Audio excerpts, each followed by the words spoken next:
Hello, everyone. Today is October the 28th, and we have some stunning new polls out about the state of the race in 2020. Trafalgar Group poll has Donald Trump up 1% in Pennsylvania. And as a matter of fact, Trafalgar Group is the only polling institution that believes Donald Trump is going to be the next president of the United States. And so, if this were true, this would be a stunning turn of circumstances for Donald Trump. It would mean the race would have swung wildly in his direction. Let's take a look at some of the other polls that Trafalgar Group has had in recent days.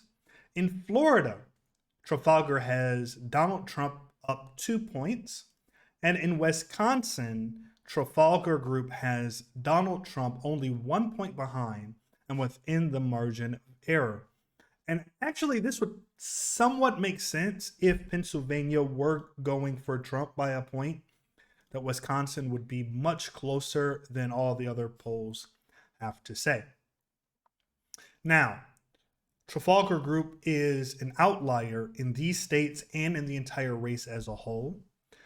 Let's take a look at what 538 had to say about Trafalgar in 2018. Is this a reliable pollster? So if we scroll down a little bit, we can use Advanced Plus models for the elections in 2016. And let's take a look at where Trafalgar Group stands. Trafalgar Group had a bias of only 0.8% in the 2016 election.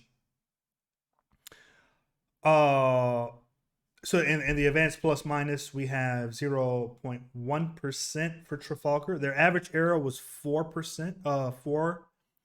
And yeah, so Trafalgar did decently well in 2016.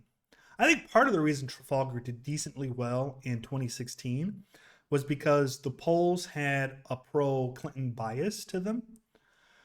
And since Trafalgar has a pro-GOP bias, I think they just happened to get things right in 2016. I think they got a little bit lucky. Because if you're always biased towards either side, and then an election occurs in which the overall polls were biased against your team, then it's going to look like you were like Nostradamus or something, right? All right, so let's take a look at who is Trafalgar.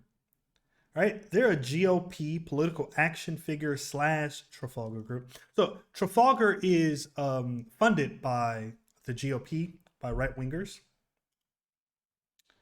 And let's take a look at how Nate Silver blasts Trafalgar and why. Why does he blast Trafalgar? Okay, look at these crosstabs here.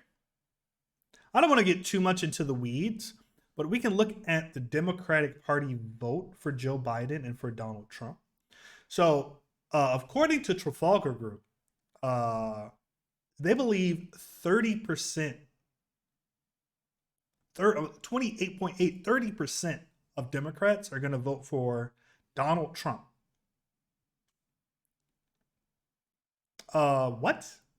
That is, I mean, look at these numbers. I mean, it says that 25% of the Republican Party are going to vote for Joe Biden.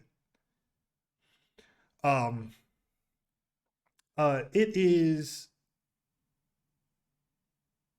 yeah, it is crazy. If you were to take Trafalgar and Rasmussen, the two right-leaning pollsters, you would think that the race was +3 nationally for Trump. So Nate Silver comments, he says, I don't know exactly what they're doing over there, but it's not a good sign that I always know what a Trafalgar Group poll is going to say without having to open the link. You know, this is an aside, but I feel the same way about the Supreme Court.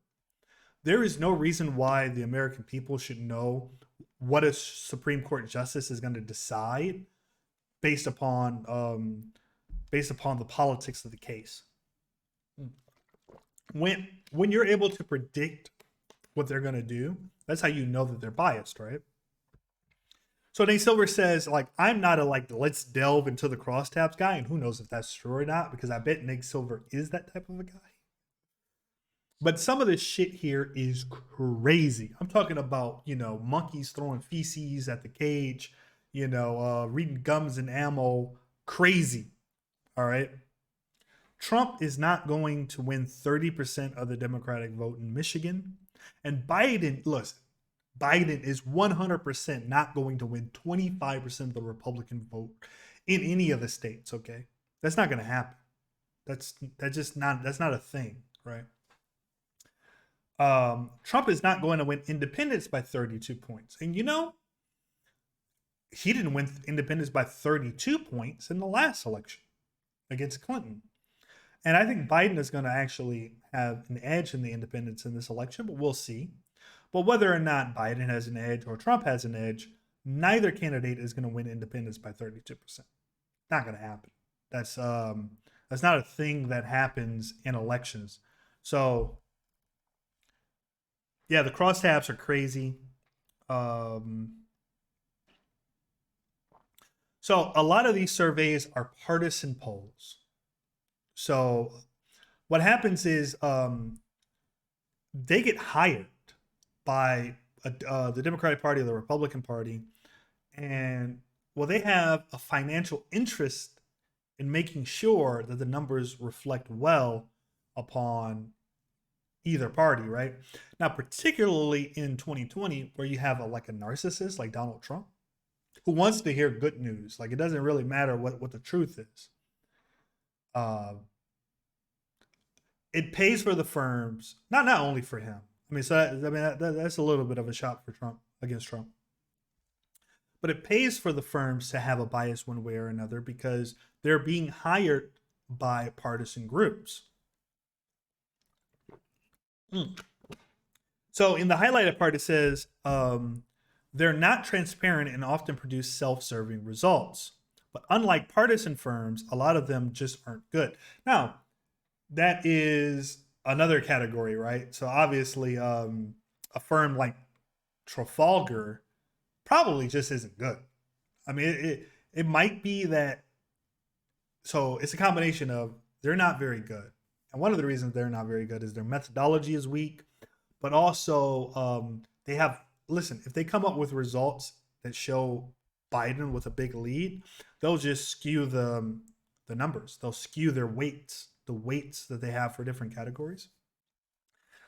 But in this case, when we look at the crosstabs here, there is no skewing of any weights that you can do that's going to have Joe Biden losing what is that? Donald Trump winning 28.8% of the Democratic vote. It's not going to happen. And definitely Joe Biden is not going to win a quarter of all Republican votes. It's not going to happen. Not in this election, not in this hyper-partisan reality that we're in. Now, let's play devil's advocate and assume Trafalgar is right. It does not take much to totally skew this entire 2020 election cycle and come up with a scenario in which Donald Trump wins re-election. And we can do it very simply by, if Trafalgar is let's say that they are the Nostradamus of pollsters, and they're the only one that is getting this right, this environment right, and Donald Trump does win Pennsylvania. And by the way, he's campaigned 3 times over the last few days in Pennsylvania. He's pulled money from Florida. He is living and dying by Pennsylvania, Donald Trump is. If Donald Trump were to win Pennsylvania, you can see how that tilts the entire map. For example, him winning Florida, you see everything's a toss-up. I mean, Pennsylvania, everything's like, toss-up and, leaning Biden, tilting Biden. If he were to win Pennsylvania, suddenly all the probabilities flip. One reason is, look at Wisconsin. Wisconsin suddenly becomes favorite for Donald Trump.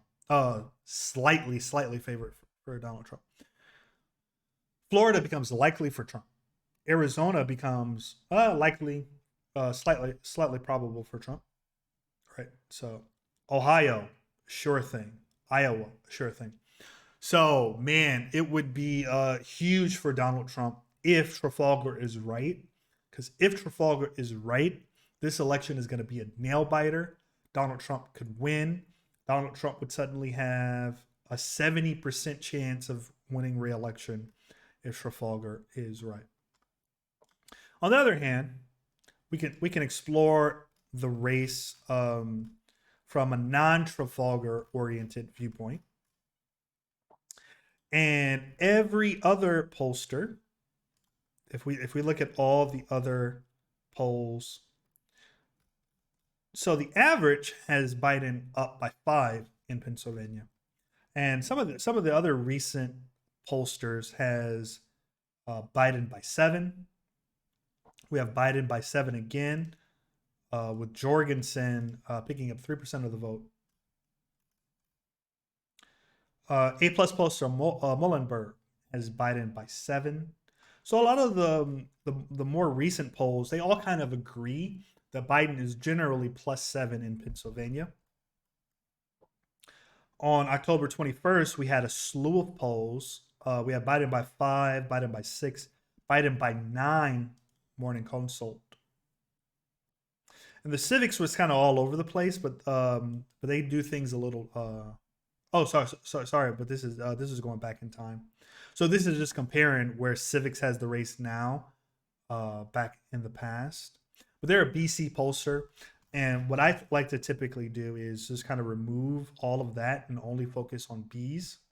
But even then, civics is still BC, so they're still included. Here, let's go a little bit higher so we can remove all the BC stuff. And so we see generally the average, I mean, all of the pollsters recently have as Biden with a commanding lead in Pennsylvania. So that's the general state of the race. But in 2016, all the polls got everything wrong, and it was the Trafalgars, it was the Rasmussens who got lucky in 2016. So all of that is to say, there is a little bit of fuel for the ammunition from the Trump supporters to say, but look at these polls here. Donald Trump is ahead, is secretly ahead in the race, and he can win. He can win re-election. We shall see. The election is less than a week away, and I mean, let's see if there's any movement in the polls. Like I'm a believer that we should just take the aggregate of all the polls, and let's look at the numbers. Let's see what the numbers are, because most of the polling firms are very meticulous about their methodology. A lot of the A firms have included education in their weights. They sample more educated versus non-educated. They've corrected a lot of the errors that occurred in 2016, and everyone seems to have like this pro-Trump bias. Like literally, even the A plus pollsters are sort of weighting things towards Trump, because no one wants to be the firm that gets it wrong, like in 2016, right? They don't want to get embarrassed again. This is their livelihood. This is their business. And so, but this Trafalgar Group poll seems crazy. It seems crazy, but who knows? We shall find out. Until next time, this is the state of the race for October 28th. And this is Pennsylvania in particular. I might make another video about my the overall shape of the race that's happening. But like, comment, subscribe. What do you think? Do you think Trafalgar is correct? Leave a comment below and tune in next time.